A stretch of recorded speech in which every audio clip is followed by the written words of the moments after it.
రామాయణం సీతాదేవి దుఃఖం.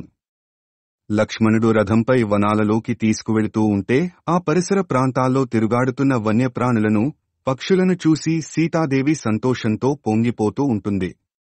అయితే లక్ష్మణుడు ముభావంగా ఉండటం ఆమెకి అనుమానాన్ని కలిగిస్తుంది. అలా ఉండటానికి కారణం అడిగితే మరేమీ లేదంటూ ఆయన దుఃఖాన్ని దిగమింగుకుంటూ ఉంటాడు. రథం రాజ్యానికి దూరంగా సుందర వనాలను విడిచి దట్టమైన అడవి మార్గంలో వెళుతూ ఉండటం గమనించిన సీతాదేవి ఆందోళన చెందుతుంది.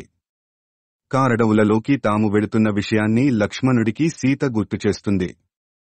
రాముడు ఆమెను కారడవులలోనే దింపేసి రమ్మన్నాడంటూ లక్ష్మణుడు అసలు విషయం చెబుతాడు. అందుకు గల కారణాన్ని వివరిస్తాడు.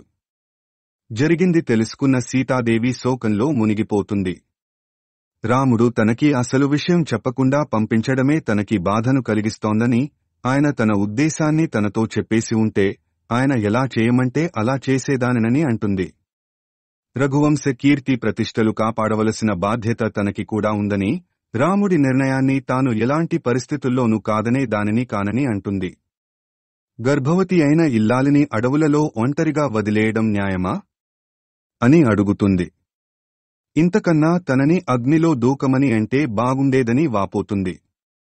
గర్భవతిగా ఉన్న తాను పుట్టింటికి కూడా వెళ్లకుండా రాముడి పాదాలను ఆశ్రయించి ఉన్నందుకు తనకి చేసిన మేలు ఇదేనా అని ప్రశ్నిస్తుంది. అడవులలో వదిలేసినందుకు తాను బాధపడటం లేదని, అపవాదు వేసి వదిలి వెళుతున్నందుకు బాధగా ఉందని చెబుతుంది.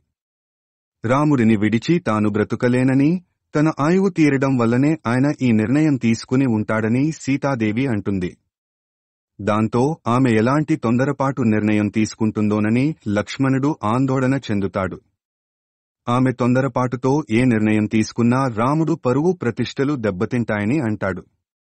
అందువలన సహనంతో మసలుకుంటూ ఆమెపై పడిన అపవాదులో సత్యం లేదనే విషయాన్ని లోకం అర్థం చేసుకునేంతవరకు ఓపిక పట్టమని కోరతాడు.